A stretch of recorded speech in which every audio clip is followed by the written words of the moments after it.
Hi, everybody. Welcome to Power of Knowing Forum Knowledge Nexus. Tech that moves you, ideas that scale you. From cloud infrastructure to cybersecurity to growth and strategies and leadership insights, our four pillars have empowered professionals worldwide. And today we are discussing on the topic of Ops Reinvented AI meets agility to solve pain points you have been ignoring. Your go-to podcast on tech, cybersecurity, strategy, and growth. I am your host Prem Kumar today, and we will explore how operations, agility, and AI solve problems. Special thanks and welcome to all who have tuned to Power of Knowing Forums episode 268 on LinkedIn Live, and we are streaming this in other platforms as well. Thank you for being part of our journey. Here's to continue growth and success. To have the topic we to be discussed, we have the honor of having Ajit Singh, founder of a stealth cyber security AI organization, joining us today. Let's welcome our esteemed speaker to the podcast event and dive into the topic. Hi Ajit, Yes, welcome to our podcast. good How are you evening, today, sir? Prem. I'm good. How are you? Good.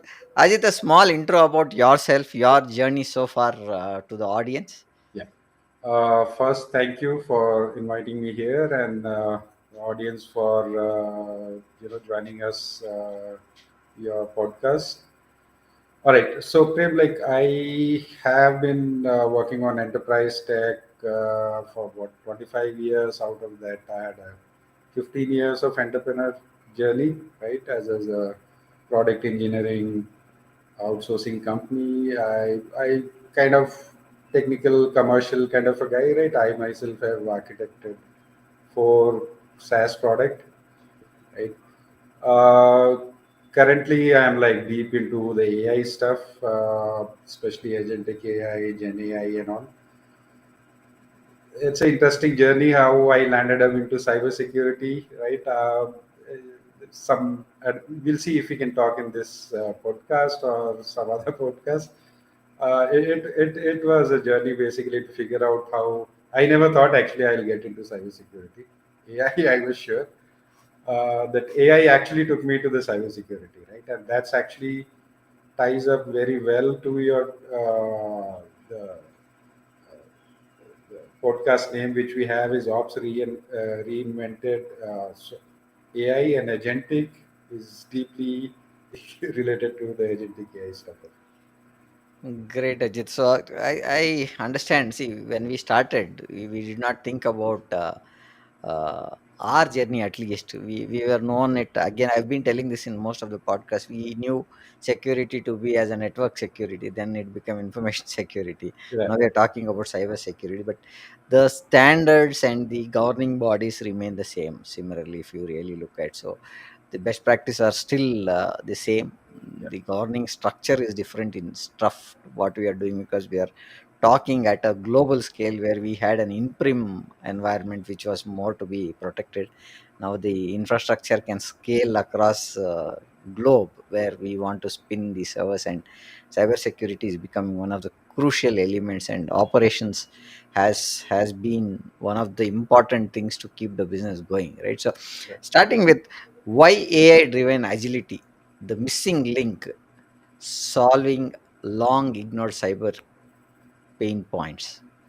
Okay, so to understand this, let's step back and understand how did we actually even reach the level. Let's look at the pre-AI implementation stage, right?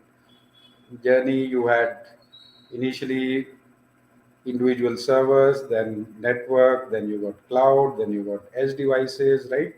The landscape got spread. Then you had edge devices, right? You had IoT and stuff like that, right? Yeah. uh, and for each of the layer you have different kind of product, right? For network you have another one, you have so many types of firewall, you have something for data, you have something for identity, right? The spread is kind of going on, right? Now that creates a little bit of an operational issue, right? In security, one of the biggest thing is not how basically how strong your product is or how strong your system is, right, or process is how fast you can react. You might have best of the system, you might have the strongest firewall, you might have strongest antivirus system, whatever, right? Ransomware. If you delay in reaction, it's over, right?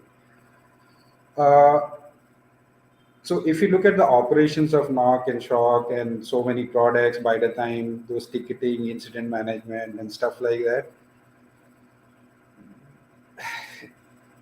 you, if you would have sat with knock shock team, you know how much time it takes.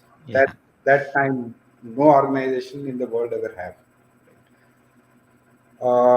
And then basically you need an integrated system, right? Like in security, the weakest link is the biggest threat, right? You can put the strongest server on your cloud, on your servers, but what about if a end user who is connected to your enterprise software or something using his mobile, right?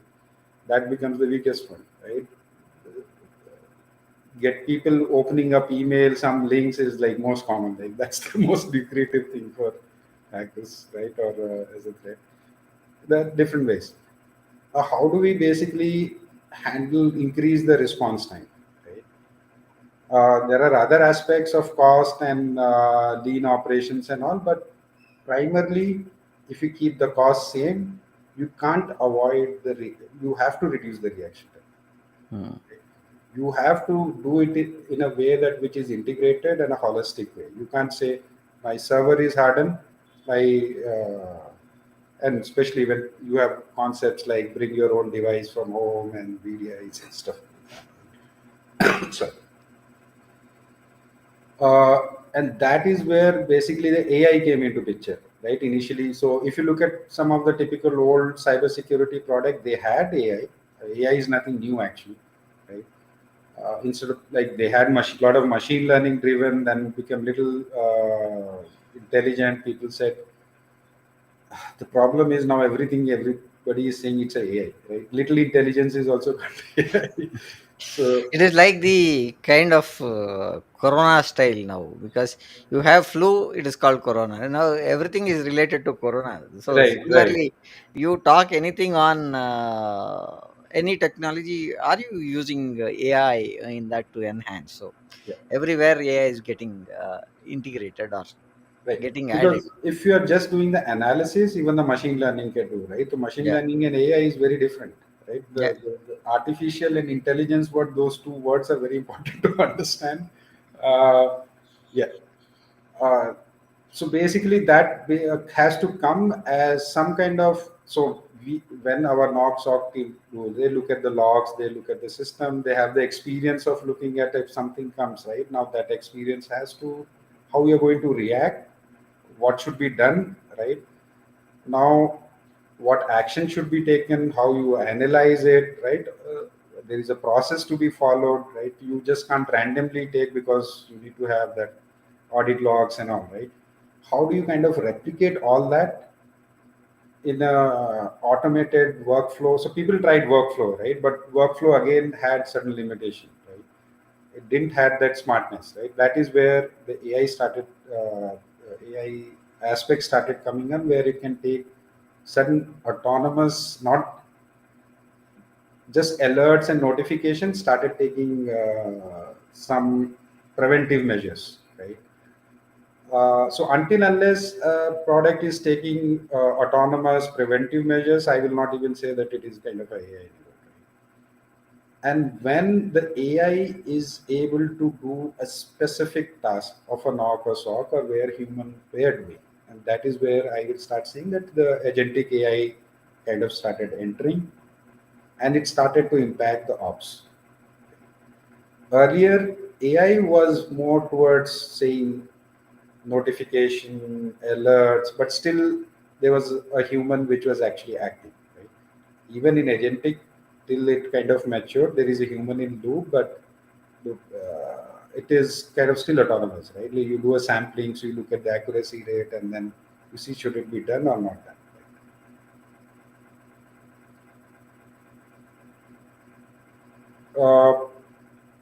Prem, your voice, I I can't am hear. on mute. Yeah, Yeah. okay. So, what is in for the C-suite executives to prioritize AI plus agile methodologies in cybersecurity? Okay, cybersecurity. First of all, for C-suite, AI itself is a very complex topic, right? It Yeah, goes yeah. into multiple direction in terms of governance, risk management, right? Specifically, AI, it becomes even more complicated, right? So they have to look at. So if you look at from a C-suite perspective, right? So what are you going to look at from a business continuity perspective, reputation, right? Your cost, right? How fast, if your company has to kind of grow fast, uh, if a M&A is happening, how does the system integration happen? In the system integration, you can't take away the security part of it, right? Like you can't just, let's say two companies having just ERP or something, you just integrate, migrate, it's done. It's not like that, right? No, it does Yeah. not happen like that. And sometimes two organizations, especially in the acquisition part, right, they still say separate, right? Then the two Hmm. separate entities, and then they are still one. Right? Yeah. The policies might be one, governance might be one, right? But if the analogy, if you have to look at how the holding company manages its subsidiary. So there is lot on the AI and the cybersecurity side, from the C-suite perspective, as how we can consolidate the operations, make the operations lean yet faster, right? How do we make this change and integration seamless, right? Uh, an operation, when I come up, so they will look at OPEX and CAPEX and all, right? So basically, then how do I kind of manage my cash flow, OPEX properly, right? Currently, especially domestically, if you look at, it's not big part of our OPEX, but it's becoming critical. The focus is increasing, right?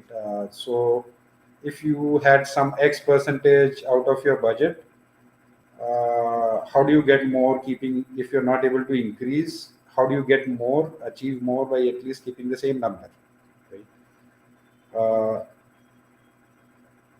So because why it is challenging for this CXOs is, from a digital transformation we are moving towards AI transformation, right? So there is Hmm. a lot of Hmm. capital which is going there, but you can't even ignore the cybersecurity or security part of it, right?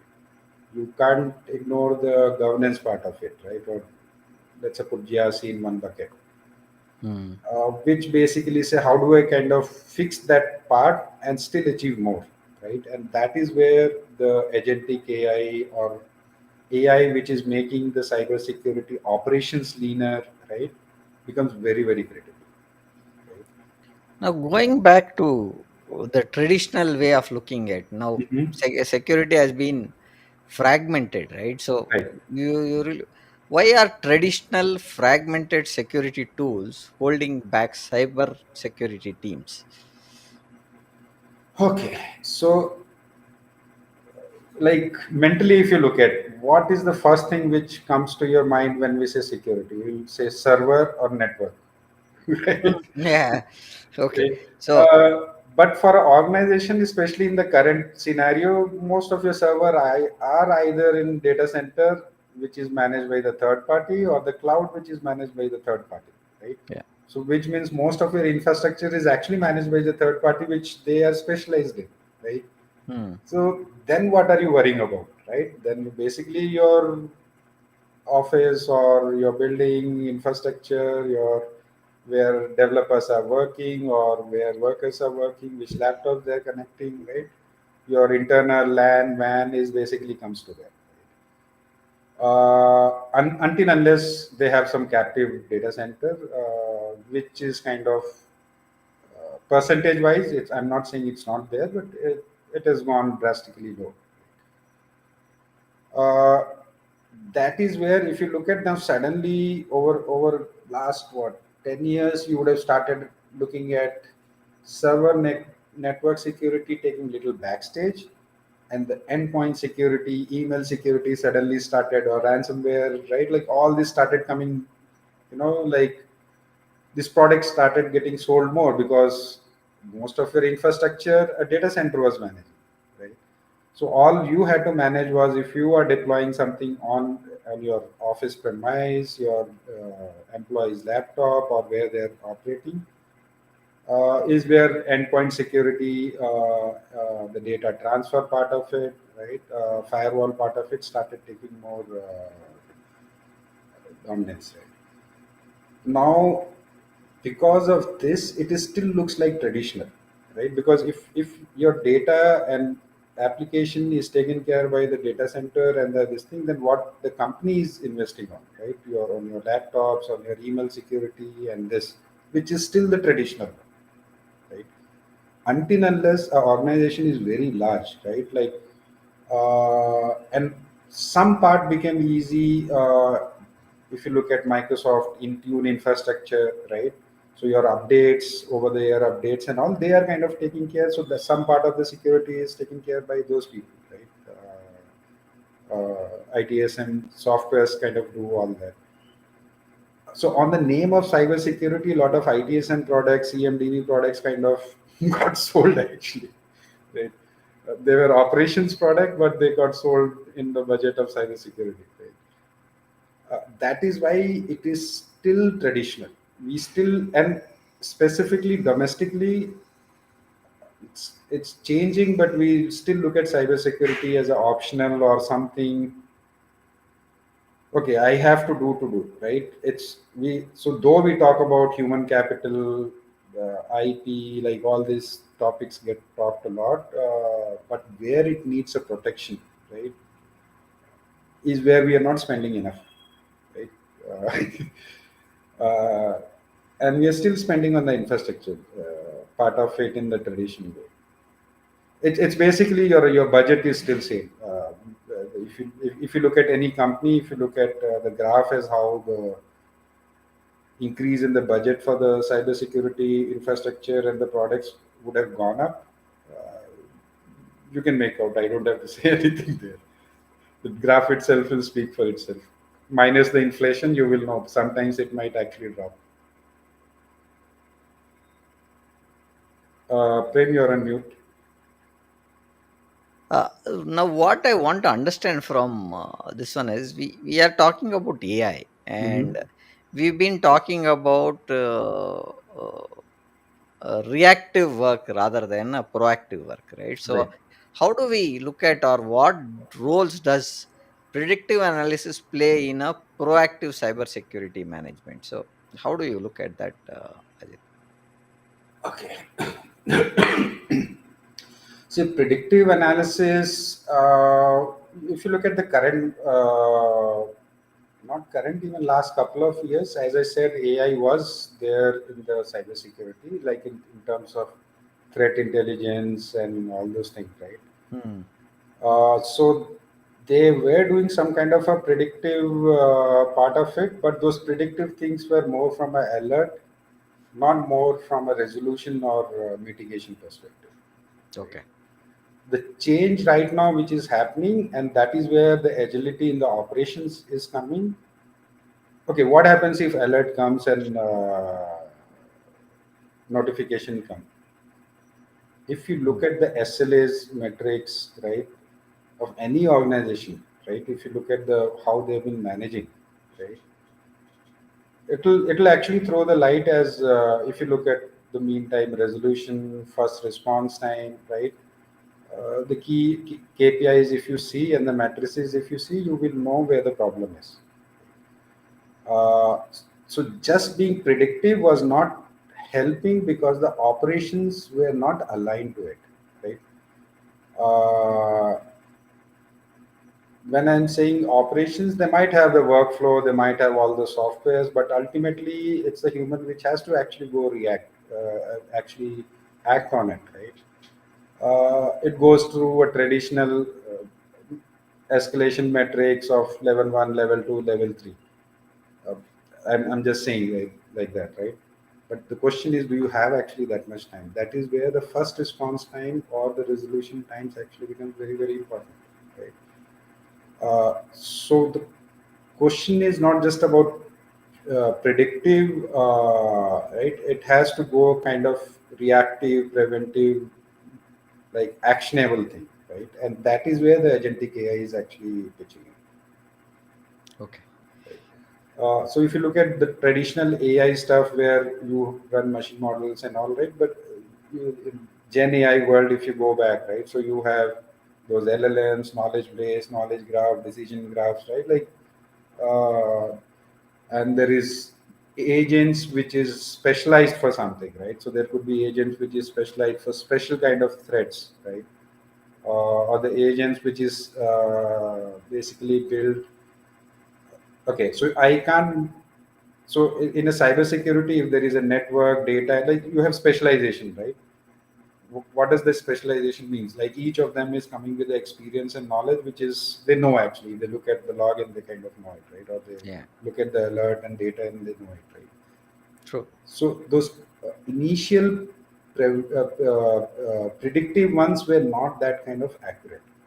Like it was not to a level where actually you can say that I can take this action. Hmm. Right?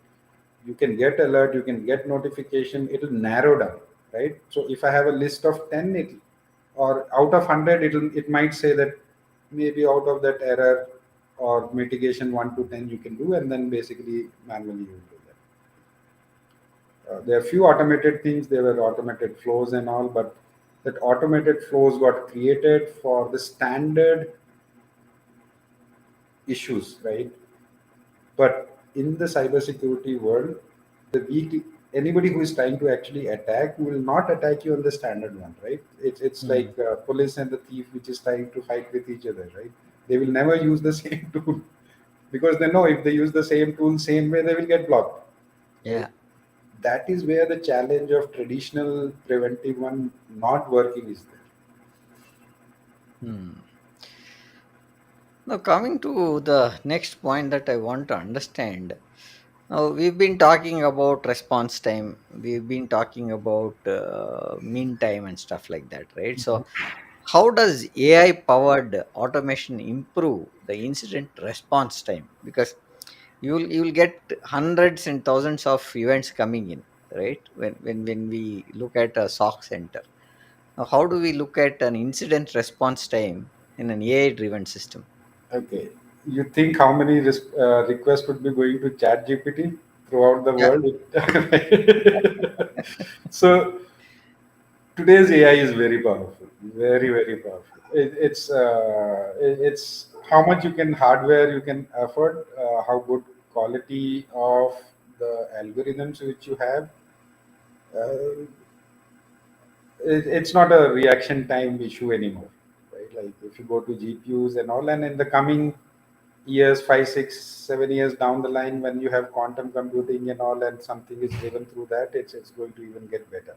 But I'm saying even in today's world, AI is very very fast. I'm not worried about how large the data could be or how short should be the reaction time. Hmm.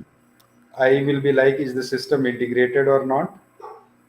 And is the AI guy has written the right algorithm or not? No, I agree for you. I was not having that. See, I'll take one example is that I was in a conference and Mhm. we were talking about the adoption of cloud. It's quite some time back, and I don't know. I think that was the stupidest question that I think I've made, and I recall it every time. And I asked them, now everything is moved about cloud. Where will the data centers go? Uh-huh. Yeah. So then that guy said, data center still is there, Prem. I said, yeah, right. Then he said, Prem, you are missing the biggest problem. Pointer here, not a problem. Pointer. Data centers will be more because you are going to virtually connect it. Now you used to connect with a single IP for the data center. Now you will use a virtual URL to connect. You don't need to know where the data center is. Yeah, Right? that's where the Earlier you cloud used is to know coming this from. is the data center that I'm connecting and stuff like that. Yeah. So then I said, yeah, right. So cloud doesn't mean that it is somewhere there. It is virtually available. But if you really look at, we are going through the internet and then connecting to the server. That's the only difference that we are doing. Otherwise, from an office directory, you had a virtual tunnel, or you had a peer-to-peer network that used to be there to connect to that data center. Yeah. Now it is not the case, right? You get an URL, you get a login, and this one, based on your role, you are able to log in, whether it is Azure, AWS, or GCP. So when this was an edge computing conference that I was part of, Mhm. and we were discussing about this, and then this pointer came out. Say, now how do we look at? That's where the whole structure of accessibility is coming up, or what you're saying is the incident response. Also, if I have an incident, how quickly that is happening, because we are all virtually connected, and the latency is very low, right? So when we connect to any server currently, what or why are businesses failing to integrate AI effectively into their cybersecurity strategies? Because Okay. uh, there are two pieces, right? One is AI, again, which has to get integrated. The other is cybersecurity. So both getting into a common this one, how is it playing when it looks at the strategy level? I will answer a little differently, and there are different reasons for it. Okay. Uh, there is, there could be, there is a reliability issue in the sense we are little skeptical about the reliability of the AI. Like, can we actually depend on that, right? We still Mm. trust human more than the machine. Yeah. Yeah. And let me give you an example. Simple, let's say, how many companies would have completely automated HR operation using the AI, which is where, right? Like, if you're not doing there, you will be more even, like, if you're not trusting it there, right? Like, Mm. trusting it on the security side becomes even more difficult. Yeah. Right? Right. If I'm not able to trust AI, that okay, instead of my HR team actually looking into all the CV shortlist, the trend is going up, but still that happens, right? Yeah. Yeah. I'm not even expecting them to say that okay, put AI in the cybersecurity. Right? If I Hmm. look at that trend, right? If I take out the first response time, right? They every the leadership is or the IT team is kind of forced to do there, even if their confidence level is less because they don't have any other option than if they have to reduce the response time. Hmm. Uh, but what they are forgetting is AI in the security, right? If you look at AWS as well, it is there for years now. It is proven. If you look at inside the Cisco, it will be there. There are a lot of products which is there. So it's just a mental blockage, and that mental blockage get kind of associated if you add that, oh, I have to change the system, I have to spend more. But that's a myth. Actually, Hmm. you start integrating the AI, your cost of ops and integration will actually reduce, right? They're Yeah. just not taking up that journey. Like see, sometimes what happens when something is working, you don't want to touch. Yeah, that's a tendency, that because it, if you touch it and it breaks somewhere, and we don't have the luxury to fix it immediately. So that's the point that we take. Okay, there is other aspect. You can't. So we, even if we implement AI, we will go in phases, right? Hmm. Now let's come back to who is going to manage the. Let's stick to the cybersecurity part of it. So if we build get the AI in the cybersecurity, look at the traditional skill set of North and South. Hmm. What education skill set they come up, what background they come up with, right? Uh, so if it is about using some alert and all is different, right? Uh, Maintaining the AI system is itself is a different challenge, right? It's not like traditional CI/CD systems, right? True. Or it's not the same way you're going to apply the patch, right? Instead of patch, you have to keep on updating the model, maintaining the model versions, right? Or if you have outsourced to a third party, it's again it's a different story, right? Now, which means you need to come up with the change management process from skill set to the whole how you're going to manage your whole IT department itself. So there is a cost, there is fear of reliability, there is a fear of change, and then you have to rebuild, right? So if we all know from a cost perspective, salary perspective, what how much does it cost from the knocks of kind of a team, right? If something is available, okay, so if let's say if I get a driver for 10,000 rupees, why I'm going to buy a Tesla? True. You're getting what I'm saying, Yeah, I'm getting what you're right? saying. But what they're not realizing is when you have the Tesla, you basically you can be at your office. It's about increasing your productivity, right? It's increasing your options, right? It's going to help. So right now, whoever is not doing it, taking it as a optional, it will not be optional anymore, and the cost is kind of dropping Yeah, yeah, drastically, right? 4 or 5 years down the line, if you would have seen the cost of any AI solution versus today, it's unbelievable, right? yeah, Uh, there are a lot of startups coming up with a lot of good AI based products, which is not that expensive. Quality is good, right? So that landscape is changing. We have to just little bit wait more, and it's more of a mental block, I will say, and fear more than the reality. Actually, AI would help to get the security, right? There are AI systems which is actually managing the AI security itself. yeah. And why can't it actually manage uh, even a small enterprise? True. What would be the top three outcomes enterprises can expect from AI powered agile cybersecurity operations? Because now we are talking more of AI driven operations, right? So, Mhm. how do we look at this outcomes, Ajit? Okay, when you get into AI, right? So if you have to replace certain systems, right? Uh, Actually, AI will help you to reduce your vendor lockings actually, Hmm. because when a AI company builds or a AI product is built, right? They are built in a way that it is kind of taking a lot of scenarios from different products, right? Hmm. So if I look agility definition from a perspective that it should be plug and play for any kind of supplier product or something, you are good at that, right? Hmm. It's you integrate the model basically which is tied up to AI, will kind of take care of that. Right? There are OEMs which are coming up there with their own, right? So so agility wise, the adoption time, it's going to reduce. Lot of integration point it is going to reduce, right? If you have to kind of scale or make changes fast, right? It's going to help there a lot. And when I'm saying lot means lot, right? It's going to be probably month or weeks and not years.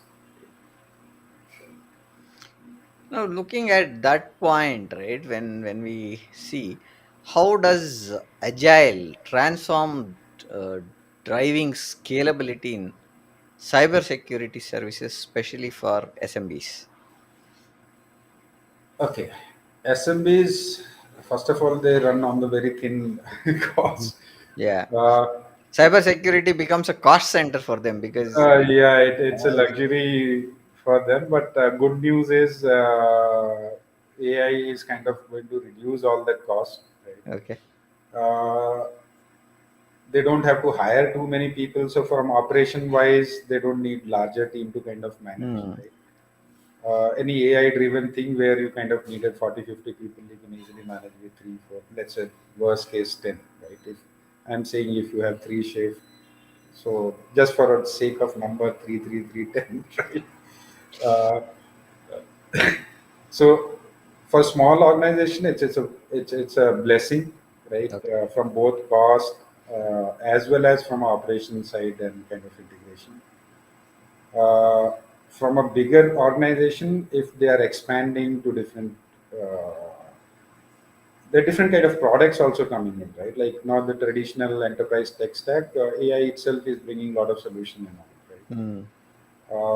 Businesses are going through very short cycle of changes, right? If you look at the earlier M&As, what 7, 10 years versus now Yeah. what, right? Yeah. Uh, there it's going to kind of help a lot, right? So both either expansion organically, inorganically, it's both the side it's kind of help. And it, yeah.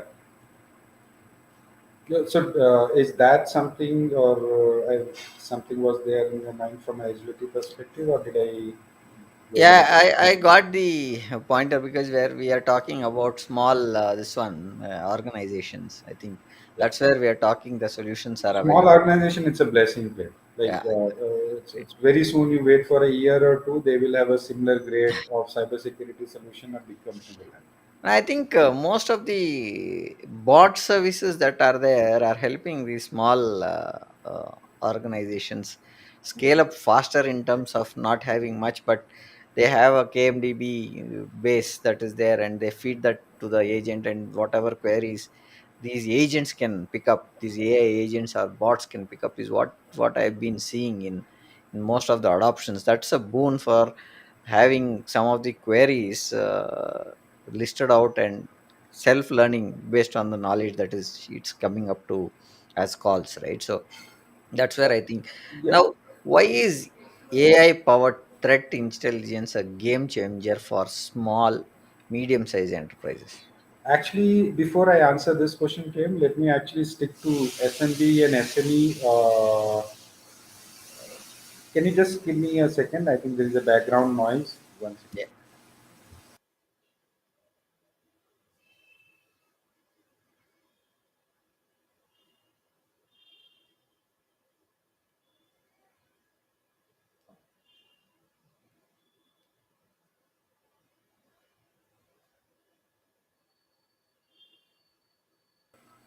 Sorry. Is my voice? Yeah, Yeah. yes. Okay. So, okay. So what? See, all our answers basically. I had a blind spot actually, and you will kind of understand where I was coming from. When we were looking at SMB and SMEs, we were still kind of keeping a hat of a software company or something IT company, right? But that's in especially in SMB and SME, it's mostly on the other side. It's on the manufacturing. Actually, that's the topic we never actually took it up.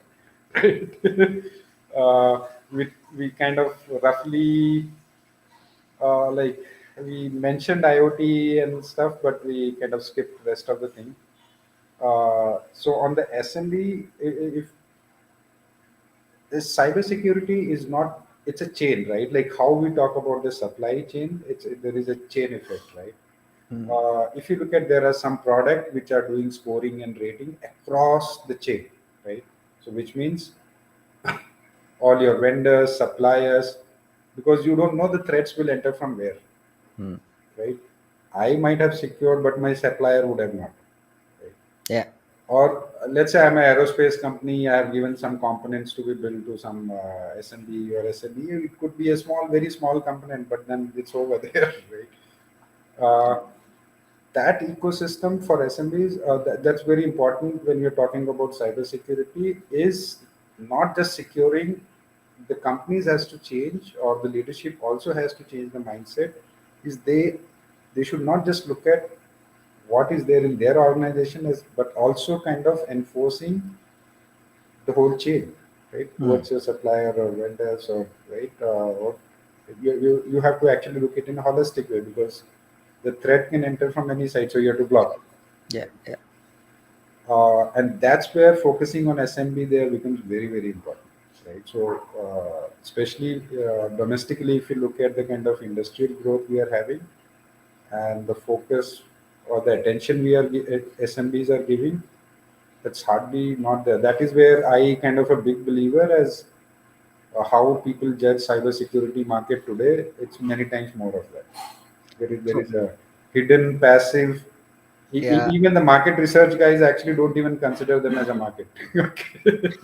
There are a lot of things that we were talking in one of our previous podcasts, and We are talking about how do we integrate the vendor systems to the existing enterprise. So the vendor may be a small guy, as was what we're talking about, but how do we enforce the policies an enterprise is looking, and how do you bring the vendor in such a way that he follows the norms and the policies and the practices that cybersecurity has for an enterprise class, right? So that becomes a very crucial point when we bring a vendor into the ecosystem, right, Ajit? Now, looking at that, what could be the pointer where these uh, predictive analysis and agile methodologies help reduce operational cost in cybersecurity? Again, there is a catch here. I think when we talk about, we've always considered cybersecurity as a cost center. Now, AI also does not give you results immediately. That's also another cost center for us, right? So, how do you look at operational costs when we add both of these two things together? And how do we look at this, Ajit? Okay, so again, I will say again, it's a mindset issue, right? Okay. Let's look at our RFP. So if you, how much in the security section actually we enforce our supplier, Hmm. right? We basically look at, okay, you cut the cost there, right? It's like cutting the corners, right? That so it's not that even supplier doesn't want to do. They run on such a short margin that wherever they can, if we enforce, right? If you say no, this is a mandatory, supplier will do it. But if nobody enforces them, why will they put actually that extra cost, right? When we start getting into the agentic part of it or the AI part of it, uh, if you look at the two ends, right, of the supplier and where the integration point is, the threat intelligence becomes much more powerful, right? Or it's much more easy to manage using the AI than the traditional one. Actually, there are other ways, right? Like if there are products which has agents which can be deployed on their system, actually you can enforce that, right? But that would depend if they have too many customers. There are different challenges. You can only say, okay, these are my standards. These are the audit which is has to happen, right? And otherwise, you cannot be my supplier or vendor, right? That kind of steps has to go. There are companies who are doing scoring and rating at a whole chain supply chain system. If you look at UpGuard and companies like that, right? So there is a focus. So those companies are like Google for the scoring, right? I'm It's coming seeing. to the next point. Mhm.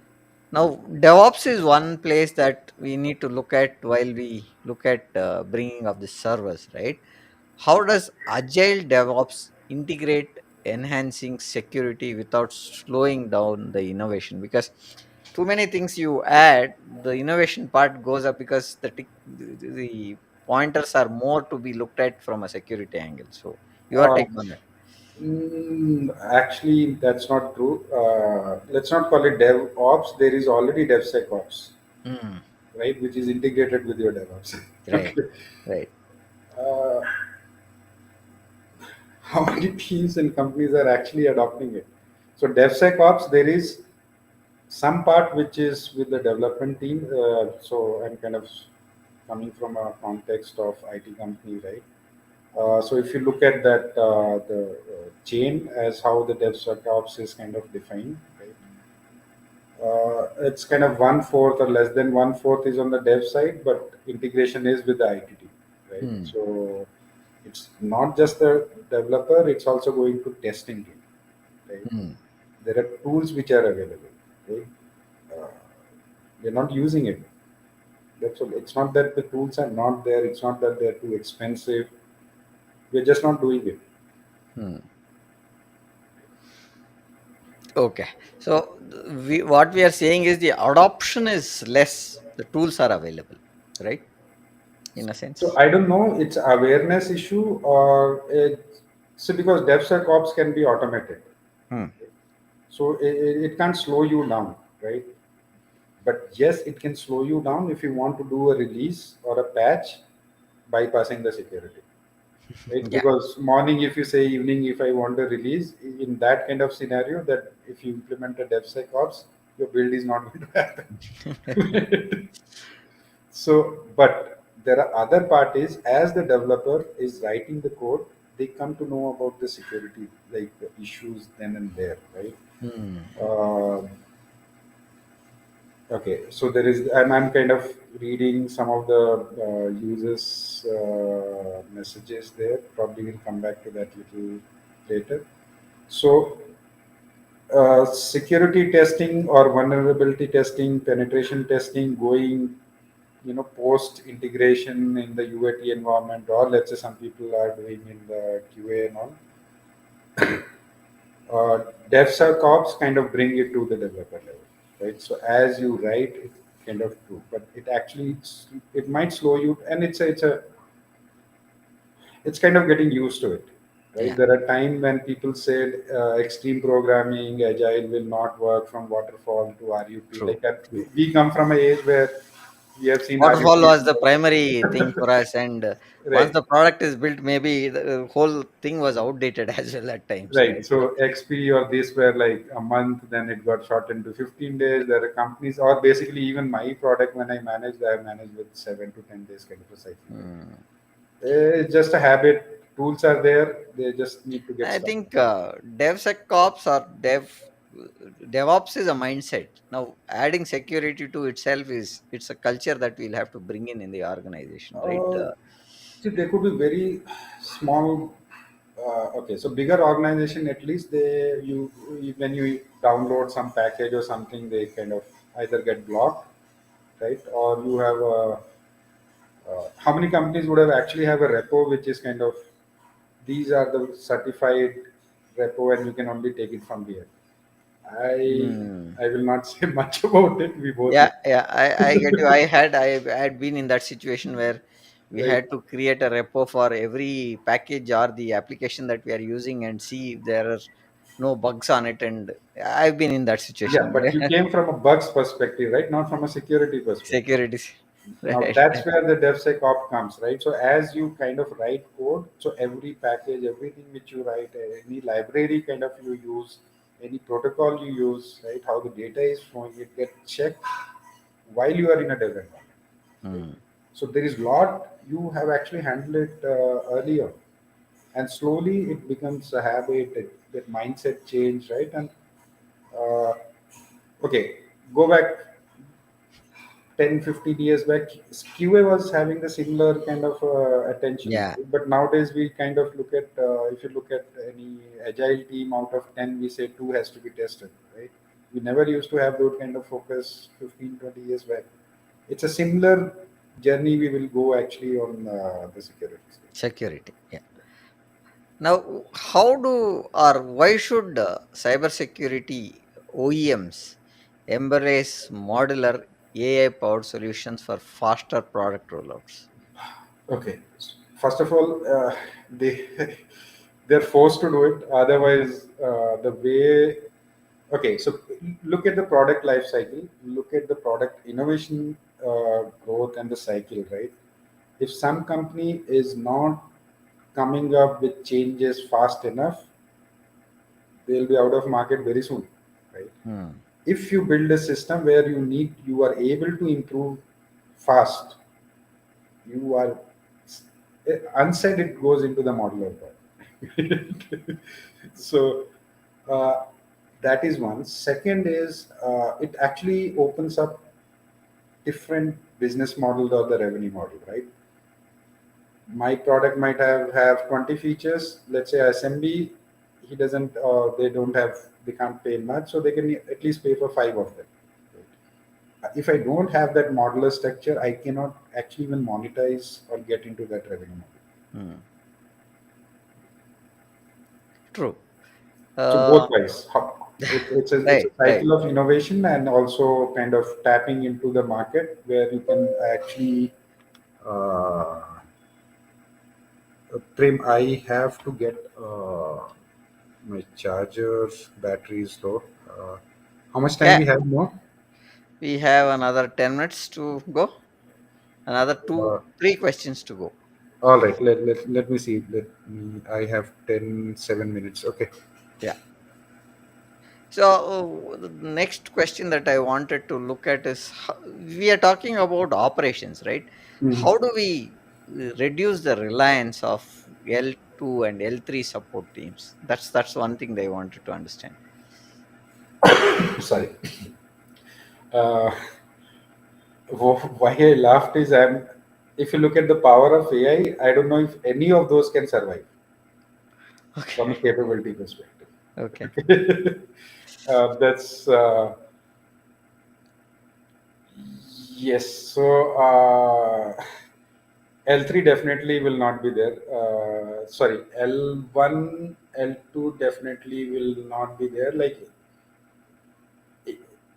even if you look at the current situation, right, and the one which is, even if you look at how the data center itself is managing, or AWS or Azure is managing, those many number of servers, a large thing, uh, they're so automated that what you're talking about L1, L2 is actually already gone. Hmm.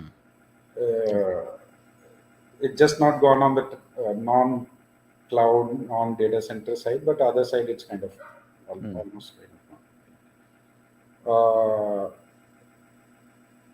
The other places it will, again I'm saying, before we actually remove that part, right, you have to actually first streamline the ITL and the GRC system first, right? Otherwise your audit is going to fail. Now Yeah. that is again where the AI will come into the picture, because that agency is going to behave exactly in the same flow for the same role with the same audit trail, right? And much faster way, right? So your change management, your incident management, everything for L1, L2, L3, it's going to kind of streamline a lot.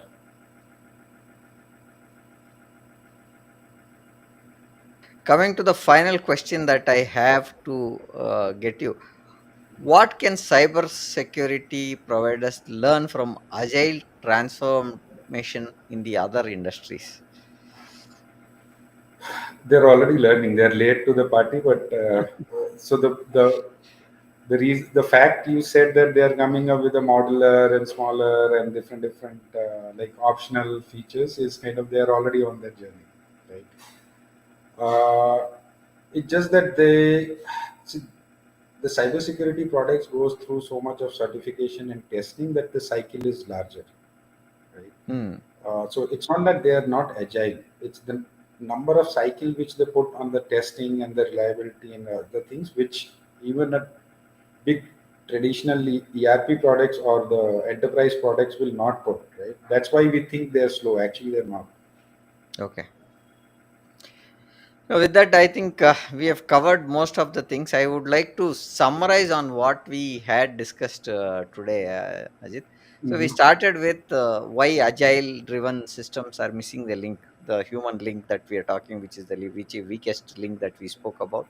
Then we spoke about how C-suite executives are prioritizing AI plus agile methodologies, increasing SLA compliance, discussing tangible benefits, MTR, and stuff like that. Then we spoke about AI integration process, right? So SOC side, fatigue side, alerts, reducing the alerts is what we spoke about. Then we spoke about fragmentation from traditional security tools, which are getting the cyber security teams, which are getting hold back. So you're explaining soil tools, delayed errors, contrast with AI products, unified platforms to reduce tool sprawl and increase analytical efficiency is what we spoke about. Then we spoke about some of the predictive side, where we spoke about AI driven analysis and analytics, identifying threats before they can get escalated. Example like predictive analysis, reaching patch time to 50% and plus, like that. And that's what we spoke about. Then we spoke about automation in real time threat intelligence, how automation can decrease the mean time in response, right? That's what we spoke about. Then we spoke about how AI and cybersecurity be part of the strategy part. So business failing where they don't understand how the effectiveness of AI and their cybersecurity strategy play a key role.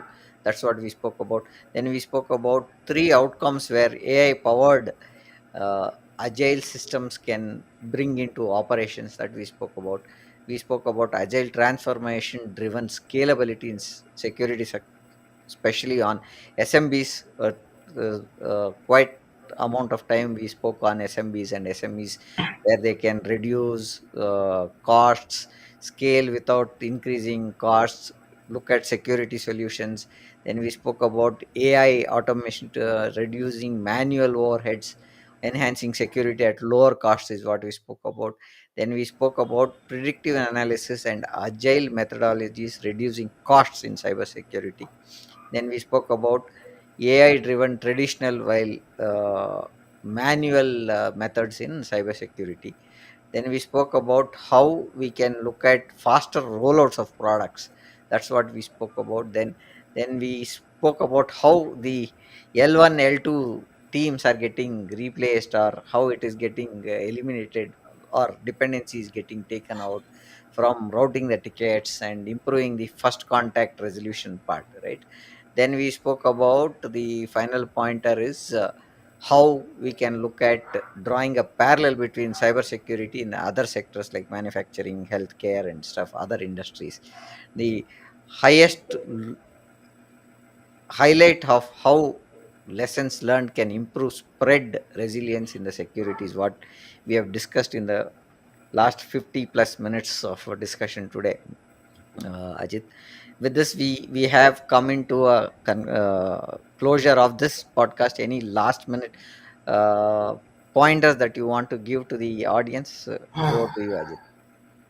It's a very oh, I think we lost Ajit. We had uh, uh, with this, we would like to conclude the session. There was battery countdown which happened on Ajit's laptop. I think he's dropped off the call.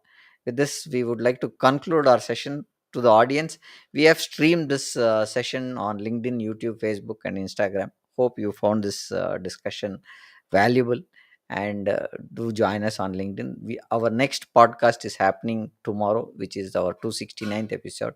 Mutual Mutualizing super class, how to drive up interdependent profitability, tomorrow at 6:30 p.m. IST.